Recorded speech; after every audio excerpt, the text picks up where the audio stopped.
Coach Mike here with today's installment of Your Home. Today we're going to talk a little bit about, of course, what you probably saw in the header of the video, the new EPA regulations on R22 refrigerant. First of all, I want to thank you for watching the video. Hopefully this next series of videos will be very informative for you moving forward. A lot of people are going to have to make a big decision on replacing their heating and air system in their home because of this new regulation. So we're going to talk a little bit about the regulation. We're going to talk a little bit about your options moving forward and the things that you as a consumer need to know so that you can make an educated decision and make the right choices for you and your family. So first of all, let's talk a little bit about what's happening with the old style refrigerant that has been used in heating and air systems since the late 30s. So right now we're going to talk about R22 refrigerant. It's commonly known as Freon. Now, this refrigerant is classified as an ODS, which what that means is it's an ozone destroying substance. Simply what it states. It destroys the ozone when it's released into the atmosphere. So let's talk a little bit about it so you can understand why these changes are occurring and how they're going to affect you as the consumer, because there's some pretty significant changes in the market coming forward. So first of all, this R22 refrigerant was phased out on January 1st of this year. So as of January 1st, there is no longer any being produced or imported into the United States. So that's key. Now, don't get misinformed. That doesn't mean that R22 is not available, but what it means is all that's left is all that's left. If you look right here, it's what I got written down. So it's a finite amount of R22 that will be remaining. And what that means is that you as a consumer, as that amount dwindles more and more and more, and of course there'll be instances where they're trying to recycle it, pull it out of old systems, but it's going to eventually dwindle down more and more and more. And the further it dwindles down, the higher that price per pound is going to go up. Now, what happened in this phase out is the EPA, of course, the Environmental Protection Agency, began to phase this refrigerant out in 2010. The reason why is because this refrigerant is a class 2 ODS, and what that means is it's a hydrochlorofluorocarbon, okay? It contains chlorine in it, and that's the key factor. Why did they stop using this R22? Well, what happens is when this stuff is released, let's say, for example, there's a couple ways it gets released in the atmosphere. Maybe that technician comes out and he's got to replace the system and it's an old system, and rather than do the right thing and recover that refrigerant, he just pops the valve and lets all that refrigerant escape, the old refrigerant just into the atmosphere, right? That's no bueno. That's not a good thing. The other thing is a lot of systems have leaks, and if they have leaks, that refrigerant is constantly escaping out of the system, and then you're coming and you're adding your refrigerant, and for years that refrigerant just escaped out of the system and into the atmosphere. Well, where this is key is when these hydrofluorocarbons get released into the atmosphere, they dissipate and they release a chlorine atom. And what's key, one chlorine atom of this stuff will destroy 100,000 ozone molecules. It's very significant. And what happens is that the ozone dissipates at a rate that it cannot recover from. So it doesn't recover from its rate of dissipation.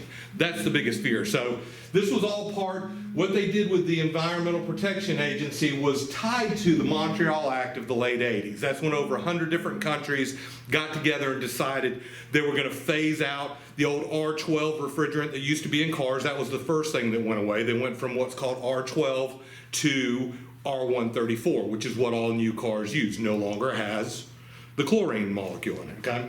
Then that is consistent with that Montreal Act of the late 1980s, all right? Now, the problem with this is that the ozone exists just inside the stratosphere, okay? Just right at that point where the stratosphere begins. This is where most jet planes fly. And that ozone is what protects our world from the harmful things that come from the sun. The biggest one is UVB light, okay? Why it's so bad is it's a primary cause of skin cancer, cataracts. It's very harmful to aquatic life and certain plants and vegetation. So the more of that UVB that we allow into the atmosphere, the more harmful it is to us. So that was the reason why they went away from these class 2 hydrochlorofluorocarbons. That's a mouthful, right? Those actually replace the old CFCs. If you remember the CFCs, a lot of hairspray and stuff had it in it. Those were phased out first. So this stuff has been phased out at a later point, right? So how does this affect you? The ways that this affects you is that if you have a system that's more than 10 years old, more than likely that system is going to operate off of the old R22 refrigerant, okay? That's, again, no bueno. We want to try to eliminate that stuff from all the systems. So that's why, starting in 2010, all equipment that was manufactured was required to be operated on the new refrigerant, which is R410. R410A is the new refrigerant, and it eliminates the bad things that happen with the R22, all right? So they started in 2010 also scaling back production of that old R22 refrigerant. So many of you that have had your older systems worked on, I'm sure that you've seen over the years that cost to repair the system if you had to add Freon has gone up and up and up. The Freon prices have increased in correlation to the reduction in production. Okay, so each year they scale back production a certain percentage leading up to this point. So, like I said before, all that's left is all that's left moving forward. So moving forward, this stuff's going away. The biggest impact to you as a consumer is that cost per pound of that R22 is going to continue to rise until it's just not available anymore. The other thing that's an impact that most people don't think about is that the cost of the equipment also is going to continue to rise. So the longer this decision is put off, the more expensive it's going to become. The old saying is that it's never going to be less expensive than it is today. So being proactive is much better than being reactive in this case, for sure. Okay? Now, the other thing that's going to happen, so going into this summer, the work overload in these high demand periods is going to be substantial because all the people that have these old systems operating off the R22 are going to be prompted to replace the system because of the cost. So what you don't want to get caught in is this bind in the summer, because what happens, the skilled trades are in a deficit of technicians right now. Everybody coming out of high school wants to go into college and be an IT professional, and so there's a huge gap in the skilled technicians right now. So there's less of them, which means that there's less to do this high demand. So you can see some very long wait periods to get a qualified person to do your system in the summer this year. That's one warning that I definitely will have for you. So it all sounds like horrible, horrible bad news. Well, no, there are things that you can do, right? So what can you do moving forward? Well, you need to have a plan, okay? So what we're going to talk about, I'm going to throw a couple things up here on the screen for you to look at, and we're going to talk about the plan moving forward. So just hang with me. And this is going to be a series of videos, and we're going to lay out how you as a consumer can get ready to make one of the biggest investments that you're going to make in your home, right? Next to roof, usually your HVAC system is your next biggest investment in your home when you're having to repair or replace something. So you need to be informed, and you need to go into it with what we're going to talk about, knowledge. So stay tuned. I'm going to go ahead and we're going to show a couple things here moving forward. This video is mainly going to focus on the steps that we're going to take moving forward. The good news is that there is a plan. There is a way to handle this, all right? What you need to do whenever you're making a plan to handle an obstacle in your way, you need to come out with a victory in the end. So that's what always, the keys to making a great plan and coming away with a victory is what you need to focus on. So I don't know how many of you know me personally or know about me and my family. My family's been involved in the heating and air business for over 40 years. We're the largest train dealer in all of North America. Me, myself personally, I've also been a coach for the past 25 years. So a lot of the things that I've learned in coaching and learned in life help me come up with plans and execute this stuff. So that's the biggest thing. As a good coach, the two things that you want to make sure of when going into a situation is you want to understand your opponent, obstacle, or task. What is it that I'm getting ready to face? And you have to understand them. You have to scout it. You have to watch film on your opponent. You have to research your obstacle, right? You have to come up with, what am I getting ready to face?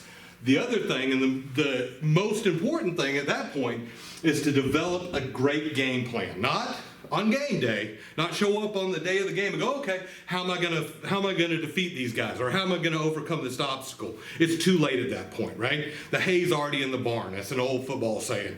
So whatever you did that week leading up is what the result's going to be on that game day. Okay, it's the same with a big decision like that. So you got to kind of treat it like you're prepping for a big football game or a big baseball game or basketball game, right? So then what you have to do is you have to execute that plan. So there's a couple key things to executing the plan of coming away with the best value for you and your family, because that's what this all boils down to, is what's best for you and your family. So we're going to talk about knowledge, and I've broken it down into knowledge with the things that you're going to need to do. If you can remember the word knowledge, and you can remember the steps and the things that you need to do in making this decision. So the first thing is what we've already talked about. What kind of refrigerant do I have? Now, if you look at this tag that I'm going to put up on the screen, this is just an example of a tag from a heating and air system, and it's going to show you that you can look on the tag of your outdoor unit and sometimes the indoor coil, and you can see what type of refrigerant your unit is using. Good rule of thumb, like I said, though, is if it's 10 years old or older, more than likely it's going to be the old R22 refrigerant, commonly known as Freon. That's actually a brand name, but that's probably what it's going to be, right? So that's the first thing. We've kind of gone over that, and you kind of understand the refrigerant types. The new R410 is what you want to see. You want to see that R410 being the refrigerant that's on your system, right? The next is going to be need. What are your needs as a consumer? What are your needs as a family? So you're making a 7 to 15 year investment in this system. That's what you should be looking at. Is my needs over the long term. A lot of us get that knee-jerk reaction of the pain of having to do it, but you also need to consider, do you have health needs? Do you have, respiratory needs? Do you have comfort needs? Do you have energy efficiency needs? These are all things that you can address at the time of doing this replacement of your equipment. So you need to understand what your needs are, right? The next thing in the knowledge is you need to understand what the different kinds of equipment do, not just the different brands. Be very careful with this. There's a lot of different brands, but each brand has different levels of equipment that go along with them, right? And they all do different things. They all have things that make them valuable. They all hit a certain price point per se. So these are the things you need to know going forward, is the options as far as different kinds of equipment that you're going to be putting in your home, okay? And these are all going to break down into individual episodes that I'm going to do back to back to back for you guys, so that you can kind of scroll through, do each one, and not have to spend the whole time on one video. I'm going to try to make these videos not super long, so that they retain your attention long enough, and then later you can look at the next video and you can just work your way down, okay? So the next thing to know is the warranty. What's my warranty from the manufacturer? And what's my warranty from the contractor? Because in most cases, the labor warranty is going to fall mostly on the contractor's shoulders. Now, they may give you 1 year, they may give you 5 years. That's all based on the contractor themselves. So those are important things to know. What's my parts warranty? What's my labor warranty? Because that's different equipments vary on that stuff. Another thing to know is you need to make sure that your contractor registers your equipment. Many brands of equipment, if it's not registered, that warranty may go from 10 years parts down to 5-year parts, and that's a very big thing, right? So make sure that whoever you're using is registering your equipment. That's key. The other thing is load. So the L in knowledge stands for load. This is something that very few home comfort consultants that come to your house are going to do, right? Load is the calculation of the heat gain and the size, and it determines the size of the equipment that's needed to heat and cool your home. Now, it's a very complex formula, and when your house is built, when they draw up the designs and the plans, they have to create what's called a manual J load calculation. So they do a complete calculation that includes the orientation of the house, which direction it's facing, tree cover, number of windows, the square foot of windows in the home, the insulation in the walls, the insulation in the floors, the type of floor. All this stuff comes into that manual J load calculation. I will tell you that very few companies do any type of load calculation when they come in your home. Now, what you can't expect and what's not going to happen is a true manual J, right? A true manual J would take hours and hours to do, because you're going to have to know the insulation in the walls. You're going to have to calculate every window. You're going to have to calculate the type of flooring, the levels. So there's a lot that goes into a true manual J load calculation. But there are ways to come up with a pretty accurate load call for the house. So we'll go over that when we get to this stage of the episodes. All right. The next thing is the equipment, not the options, not what they do, but the different brands, right? There's a lot of brands, just like there's a lot of brands of cars and cameras, they all have different benefits, they all have different ratings. So you need to understand the equipment that you're going to buy and how reliable it is. That's the biggest thing. There's only two things that go into this, guys. It's parts and labor. So the only way to do it cheaper is to either use cheaper quality parts or cheaper quality labor. So what you're looking for is the best value for your dollar. There's an old saying, price is what you pay for something, value is what you get for what you paid. And that's what's more important. Price is always a factor in our decisions, but you need to make sure that you're getting the best value for your dollar. That's what's key. After the equipment, the next thing that we're going to need to focus on is the dealer that's doing the work. The dealer that's doing the work is one of the most important things that you can focus on. Not all companies are created equal, that's for sure. So when you're looking at the dealer, we'll talk about the different things that you need to make sure that the dealer's doing when we get to that point. But some of the key things that they need to be doing is they need to be, like I said, registering the equipment. That's very, very important. They should be pulling a permit on the job too. A lot of dealers don't permit work. They'll permit a percentage hoping that they pull enough that the county doesn't raise any red flags. That's no good either. You always want to make sure whoever's in your home is permitting the work that they do. That is very important. So the dealer plays a huge part in making sure that the job is done properly for you, okay? The next thing in the knowledge tree is gains. What are the gains for you as a consumer? In other words, what are you going to get from this? What is it that's going to happen that makes this a valuable purchase for you, right? The gains are what is going to be important moving forward, right? So the gains is, what is your comfort gains? Do you have less humidity? Do you have, less particles in your air? Are you doing a better job of filtration? What's the efficiency? What's my power bill? What's my gas bill go to? Those are the big gains that you want to look for and you want to think about when you're making this decision, because those all play a factor on your value point. Again, price is what you pay for something, value is what you get for what you pay, okay? Now, the last thing is very, very important. The expertise of the technicians that come to your house to do the work. This is key. Like I said before, there's only two things that go into it, parts and labor.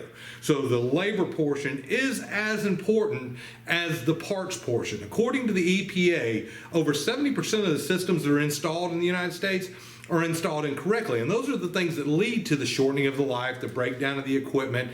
So the install and who's doing that install are hugely important. Like I said before, there's a deficit of available labor out there, skilled labor to do these jobs. So it's very important that you make sure the company that you're contracting has skilled technicians to do the job for you. One of the big things you want to look for is, are they NATE certified? That's one of the key certifications that a HVAC technician can have. Are they NATE certified? How long do the leads have to be a technician on a truck before they become the lead? Most trucks have two guys. You'll have a lead and a helper. So how long does it take before you get to become a lead with that company, right? Those are key things to look for. Those are questions you need to ask when your consultant is in the home talking to you about your options. All right. Well, these are the things and knowledge that we need to focus on. So the reason why is because, like I said, you're getting ready to embark on an adventure to where you need to understand your opponent, obstacles, and tasks, and then you need to develop a great game plan. It's kind of like I said, I use a lot of football analogies. It's kind of like a football game. So what you're trying to get to is this end zone of great value. That's where we're wanting to get to. All right? The way you get there is by having knowledge. Knowledge is going to be your blockers. Right now you're sitting on the R22 yard line, and you've got to figure out a way to get from that R22 yard line into this end zone. The things in your way are all your obstacles, all the bad players, all the bad situations. These are the things you have to overcome. the lack of information. So those are the things you have to overcome, and our blockers are going to be knowledge. They're the things that are going to help us get there, and then you and me are in the backfield, right? So you and me are going to work together to put that football in the end zone for you so that you get the best value for your dollar. The money that we earn is precious. We spend our time working to provide for ourselves and our family, and we want to always make sure we invest that money properly. Overinvestment and underinvestment are both equally bad. So you want to make sure you use appropriate investment when you're spending your money on this venture. So we're going to get into a little bit about, I'm going to touch briefly on the different levels of equipment. Everybody makes the decision on what they're going to do moving forward based on two factors and two factors only, okay? And those two factors are economics up front and then comfort efficiency on the backside. It's really the only two things that go into this decision, right? Is how much does it cost me today, and then what's my overall comfort and efficiency over the long term. And everybody uses those two factors in this swinging pendulum to determine where their value point is. What's valuable to me may not be valuable to you, and what's valuable to you may not be valuable to the next person. So your value point is crucial. Where your value point lies depends on all these different factors that we've talked about. So what you probably have on your home now, if it's 10 years old or older, is what's called single-speed air conditioning. It's very simple the way it works. What that means is when your air conditioner comes on, it comes on at its max potential. If it's a 2-ton or a 3-ton or a 4-ton or even a 5-ton system, it comes on at its max potential and it runs as hard as it can till it gets to a certain set point, then it cuts completely off. And then it allows that process to occur over and over again all day long. And you get something that looks like this: on, off, on, off, on, off, okay? That's the way air conditioning has worked for a very long time. Does it do the job? Absolutely. Is it the most efficient way to do the job? Obviously, that's not going to be the case, right? So these are the things that we'll talk about moving forward when we get to the options. What do the different types of equipment do for me? But I'm going to give you a brief synopsis of kind of this pendulum. So single-speed equipment is always going to be your most economical up front. That's your most economical with upfront costs. Now, it's going to be your least economical over long-term efficiency, but that is always the most economical up front, okay? Now, the first thing you can do to kind of swing to this first level is that you can change the way the blower in the furnace works. Now, the blower in the furnace is kind of the workhorse of the system because it moves the heat in air, in cooling and heat. It moves that air all year round. So it's working more than any other component on the system. So you can change that blower motor from a single speed blower motor to a variable speed blower motor. And when you do that, it decreases the amp draw when that motor first comes on. When you have a single speed blower motor, it does what's called a cold start, and most of those old single speeds are what's called a PSC, or an AC drive blower motor. Uses a lot of energy when it comes on, and every time it comes on, it's got that heavy amp draw. So what happens when you go to a variable speed motor, that one has a DC motor in it that ramps and uses less energy. It also does a better job of dehumidification. Again, we'll talk in depth about all this stuff on our next segment. That would be going with single speed air conditioner, but just changing the furnace to a variable speed furnace. Usually the variable speed furnaces have 2-stage heat with them, right?